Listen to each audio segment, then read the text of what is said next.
কি দেখলাম দীঘাতে? Old Digha sea beach, new Digha sea beach, Amarabati park, toy train park, science city এবং ঢেউসাগর পার্ক।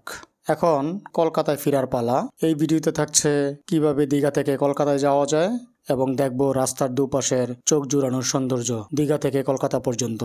চলুন কলকাতায় ফিরে যাই, সাথেই থাকুন।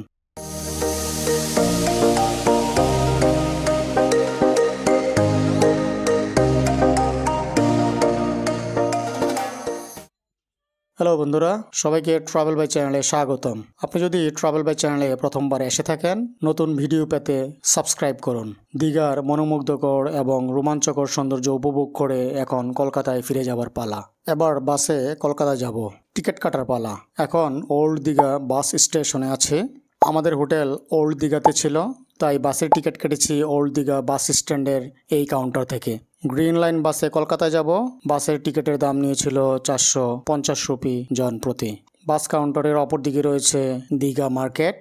আমরা কলকাতা থেকে দীঘাতে এসেছিলাম শ্যামলী বাসে। বিস্তারিত জানার জন্য কলকাতা থেকে দীঘা ভিডিওটি দেখতে পারেন, লিংক ডেসক্রিপশন বক্সে দেওয়া আছে। এখন বাসের জন্য ওয়েট করতেছি। বাস ছাড়ার সময় দুপুর 2:10।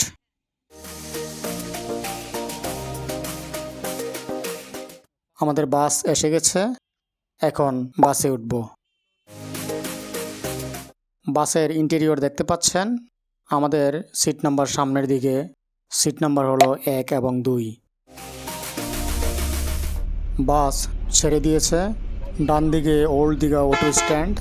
যারা ওল্ড দীঘা থেকে নিউ দীঘাতে ঘুরতে যাবেন, এইখান থেকে অটো নিতে হবে। ওল্ড দীঘাকে পেছনে ফেলে বাস নিউ দীঘার দিকে যাচ্ছে। বাসটি কলকাতা নিউ মার্কেট হয়ে করুণাময়ী বাস স্টেশন পর্যন্ত যাবে। আমরা সল্ট লেকে যাব, তাই করুণাময়ী স্টেশনে নামব।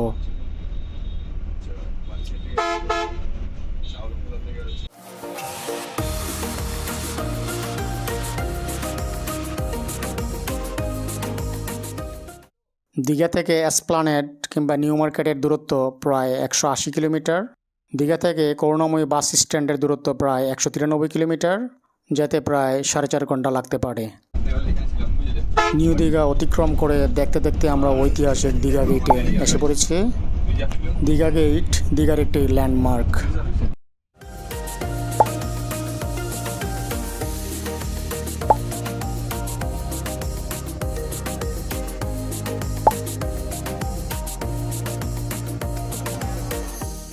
দীঘা থেকে কলকাতা যাওয়ার জন্য অনেক বাস রয়েছে। বাসের ভাড়া ডিমান্ড অনুযায়ী কম বেশি হয়ে থাকে। ওয়েস্ট বেঙ্গল ট্রান্সপোর্ট কর্পোরেশনের বাস ভাড়া 145 রুপি থেকে শুরু। সাউথ বেঙ্গল স্টেট ট্রান্সপোর্ট কর্পোরেশনের ভাড়া 153 রুপি থেকে শুরু। সান্তোষ বাস সার্ভিসের ভাড়া 370 রুপি, ডিসকাউন্ট বাদ দিয়ে 342 রুপি। এক্সপ্রেস লাইনের ভাড়া 749 রুপি। রুবি পরিবহন 599 রুপি, তবে অফারে 499 রুপি দেখাচ্ছে। শ্যামলী পরিবহন 900 রুপি। এগুলো ছাড়াও অনেক বাস রয়েছে দেখতে পাচ্ছেন। তবে মনে রাখতে হবে, বাসের ভাড়া চাহিদা অনুযায়ী কম বেশি হয়ে থাকে। এখানে যে ভাড়া দেখাচ্ছে পরবর্তীতে ভাড়া কম কিংবা বেশি হতে পারে। আমরা রামনগরে আছি এখন। দীঘা থেকে ট্রেনেও যেতে পারেন কলকাতায়। ট্রেনের মধ্যে রয়েছে তাম্রলিপ্ত এক্সপ্রেস।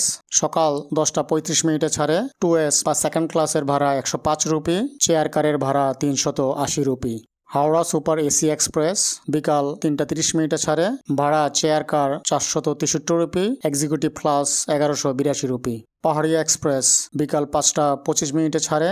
ভাড়া sleeper 145 rupee, tier 3 AC 505 rupee, first AC 1175 rupee. Kandari express বিকাল 6:25 ছাড়ে। ভাড়া 2S বা second class 105 rupee, chair car 380 rupee. Digha Santragachi special দুপুর 1:10 ছাড়ে। ভাড়া 2S বা সেকেন্ড ক্লাস 115 রুপি, চেয়ার কার 312 রুপি। দীঘা হাওড়া স্পেশাল বিকাল 6:25 ছাড়ে। ভাড়াও সেকেন্ড ক্লাস 85 রুপি, চেয়ার কার 322 রুপি।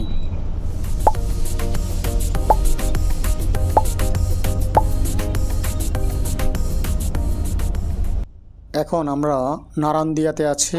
এটি পূর্ব মেদিনীপুর জেলায় অবস্থিত। জনসংখ্যা রয়েছে 2404 জন। এখান থেকে দীঘার দূরত্ব প্রায় 11 কিলোমিটার।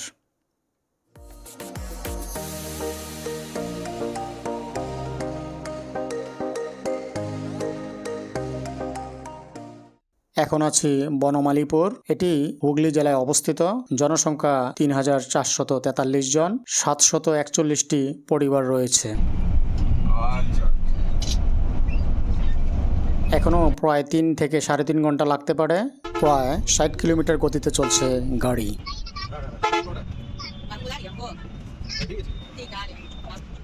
মেচেদা বাইপাস মোড়ে আছি। মেচেদার জনসংখ্যা ২,৭৬২ জন। এখন নাচিন্দাতে আছি।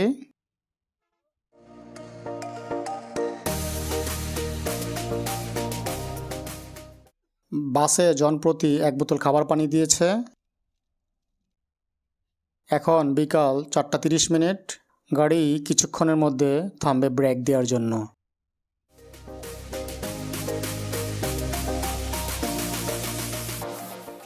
গাড়ি ব্রেক দিয়েছে ২০ মিনিটের জন্য। এইখানে গ্রিন লাইনের পাশাপাশি শ্যামলী বাসও দেখা যাচ্ছে। রেস্টুরেন্টের নাম বালাজি হোটেল অ্যান্ড রেস্টুরেন্ট। রেস্টুরেন্টের সামনের দৃশ্য দেখতে পাচ্ছেন। এই রেস্টুরেন্টটি নৌপালাতে অবস্থিত। এখন সময় বিকাল ৫:৩০। সন্ধ্যা হয়ে আসছে।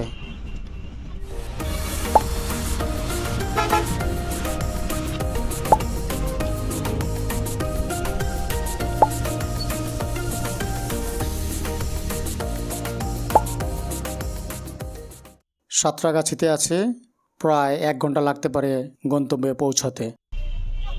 আমরা এসপ্লানেড বাস স্টেশনে এসে গেছি। পাশেই কলকাতা নিউ মার্কেট।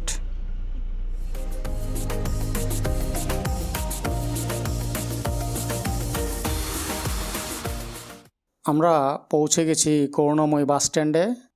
এখন সময় সন্ধ্যা ৭:৩০। এই ছিল আমাদের দীঘা থেকে কলকাতা আসার বিস্তারিত গাইড।